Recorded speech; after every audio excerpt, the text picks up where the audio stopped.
To you live from Johannesburg over the next hour, an in-depth look at the big local, international and African stories that are shaping our world this evening. This is Tonight with Jane Dutton.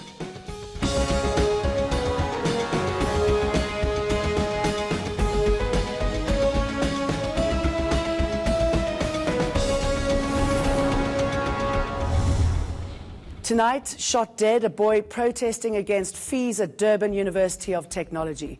At WITS in Johannesburg, students are on a hunger strike too. South Africa's higher learning institutions where there is very little learning at all. How do we stop the never-ending cycle of violence and protests? And how can police even consider using live ammunition on our children? We asked the Department of Higher Education what has gone so horribly wrong. State of the disunion, that trending and patronizing Nancy Pelosi clap, the awkward president's crooked tie and paper shuffling, the highlights from Donald Trump's yearly address. He boasted of rampant growth, talks with North Korea's leadership, and building his wall again. We discuss his controversial 2 years in power and what impact it's had on the world and us here in South Africa. Broken promises. Cyril Ramaphosa promised 3% economic growth by 2018 and 5% by 2023. The reality, we're up a measly 1.6%.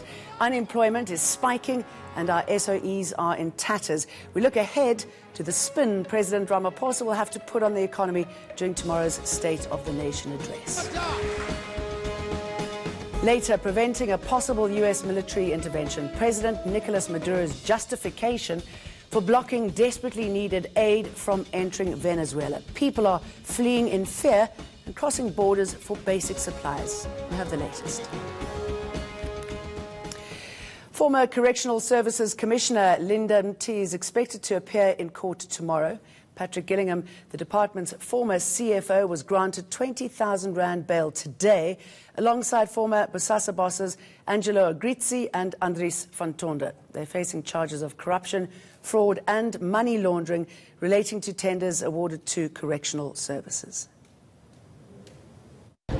The only condition at this stage is that they hand over their travelling documents to the state, which will simply imply that whenever they need to use such travelling documents, they must do it in writing, inform the investigating officer, and then get permission to use such travelling documents. But immediately after use of such documents, then they must be handed back to the state. There's no ruling in court that was made that bars them from traveling. So the agreement is that whenever they need to travel, they need to get permission from the investigating officer. They must inform the state in writing and get approval in writing for them to do so. And immediately after their return, they must then submit those documents back to the state. The ANC-NEC's decision to disband the party's Northwest provincial leadership has been found to be unlawful and has been set aside. Former Northwest Premier Supra Mahumapelo and other disgruntled members took the ANC to court over the decision which was made in August. The court says the disbanded PEC must be reinstated in the next 2 days. Our matter always has been political procedural fairness, and today the court has confirmed that. So we hope that this will provide an opportunity for us to listen to one another with our National Executive Committee, and where we made mistakes, those mistakes must be corrected, allow the organization to be united, and allow the ANC in the Northwest Province to prepare for victory in the elections in May.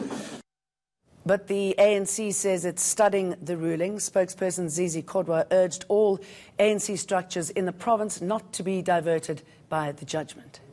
We'll study the full judgment and its implication. What does it mean in terms of the structures of the organization and their authority, the NEC and so on?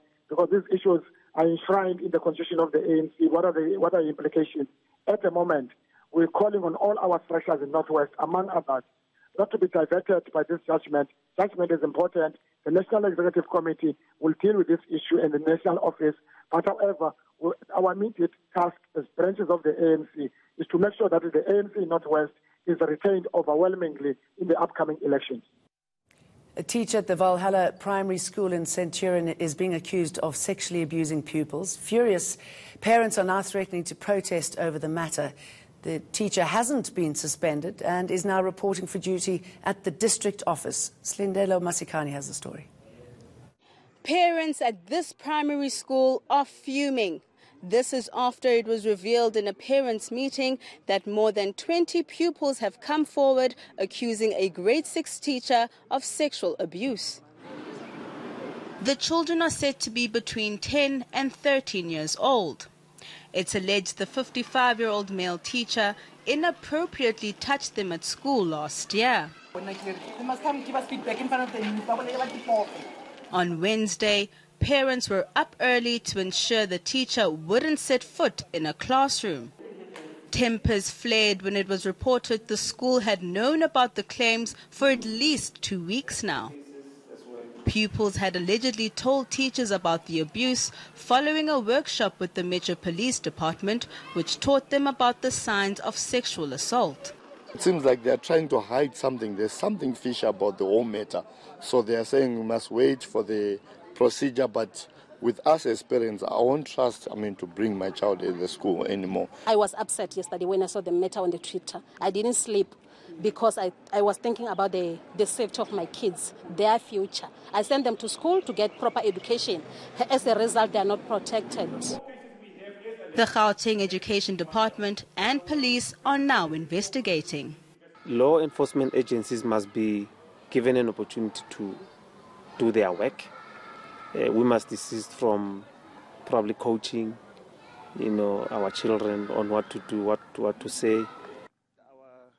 Civil society is also calling for swift action.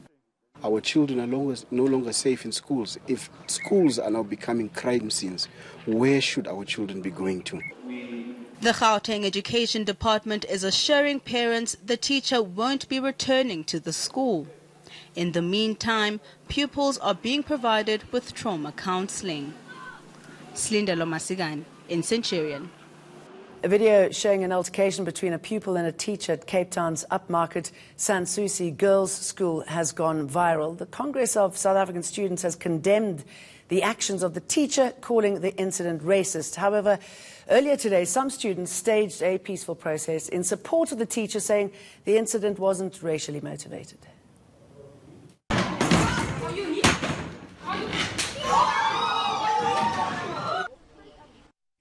I think that's why it's important that we get all the facts. People are very quick to jump to conclusions of racism. I haven't heard any reasons as to why COSAS says it was racist. Just because it happens to be a white teacher and a black learner does not necessarily mean it was based on racism. And that's why I'm not going to make further comments until such time as we have all the facts. It's quite clear that the learner was also partly in breach, it appears, of the code of conduct of the school. The teacher's behaviour is unacceptable. No matter how much you are provoked, it's not acceptable to hit a child. There's no question about that. But it does not appear that it was a one-sided event, and I think people should stop trying to mobilise and divide people on the basis of race when they actually haven't got the full story yet. Gauteng has a new police commissioner. Elias Mawela has previously served in the South African Police Services as divisional commissioner. He was also the head of the National Joint Operational and Intelligence Structure. Malebo replaces Lieutenant General Deliwe Delanga, who left in October. Gauteng province has and will always continue to be one of our priorities in crime, fighting and to reduce crime in the Republic of South Africa. If you don't work hard in this province to reduce crime, we are not going to win in terms of reducing crime in the Republic of South Africa. Still ahead, violence and sleeping rough on South Africa's campuses. A bad start to the 2019 academic year. What's behind it? And it's the economy stupid, but not as we'd like it. Cyril Ramaphosa's challenge to talk up our economy during tomorrow's State of the Nation address.